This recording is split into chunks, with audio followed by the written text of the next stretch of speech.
मध्य प्रदेश की स्थिति देखें अविनाश, तो मध्य प्रदेश में भी सीएम पद की रेस में सबसे बड़ा स्वाभाविक दावेदार, सबसे ऊंचा नाम है मौजूदा मुख्यमंत्री शिवराज सिंह चौहान का।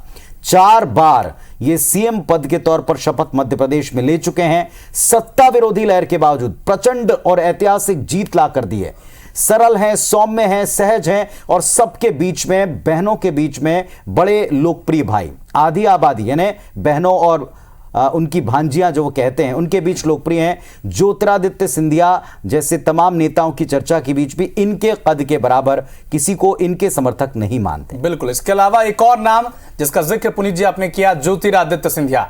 आक्रामक, तेज तर्रार, युवा छवि, मोदी और संघ की पसंद के तौर पर वो एमपी में उभरे हैं। बीजेपी की रीति नीति से को उन्होंने सहजता से अपना लिया है और उनकी जो एक खास शैली है उसका भी प्रभाव इस वक्त एमपी में दिखा है और जो टॉप लीडरशिप है ये भी उनकी तरफ देख रही है।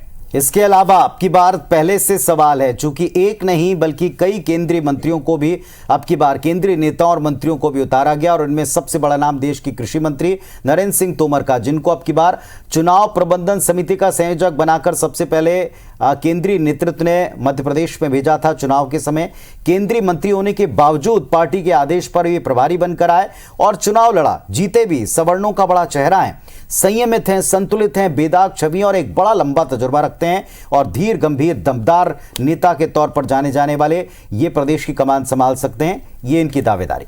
तो एक और बड़े नेता कैलाश विजयवर्गीय, जिनका भी जिक्र छिड़ा है, कुशल प्रबंधक हैं और परफॉर्मर हैं। जहां भी मौका, सीट बदल दिया गया उनकी लेकिन फिर भी जीत कर आए। कद्दावर नेता कांग्रेस क्यों नहीं हराया? सरकार और संगठन का अनुभव है, वोटर की नब्ज समझते हैं, हाईकमान की गुडबुक में शामिल हैं।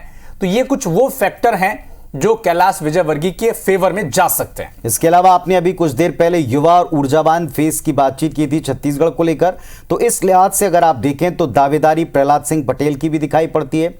वाजपेयी से लेकर मोदी सरकार तक वो मंत्री रहे हैं, ओबीसी के बड़े नेताओं में से एक हैं, दमदारी से बात कहते हैं, बड़ा प्रभावशील उनका व्यक्तित्व है, जिताऊ उम्मीदवार के तौर पर इनकी छवि हर बार हर दौर में जीते हैं और इस नाम को लेकर भी विधायकों में कोई विरोध नहीं है अगर किसी सर्वे के आधार पर फेस चुना जाए तो जाहिर तौर पर इन सभी नामों को लेकर कयास हैं, चर्चाएं हैं और जैसा भी हमने आपको बताया, मध्य प्रदेश, छत्तीसगढ़, राजस्थान को लेकर पीएम आवास पर मोहर लगाने का काम हो रहा है। किसी भी वक्त ऐलान संभव है, ये रात में भी हो सकता है, ये कल तक भी हो सकता है या और कुछ घंटे भी लग सकते हैं।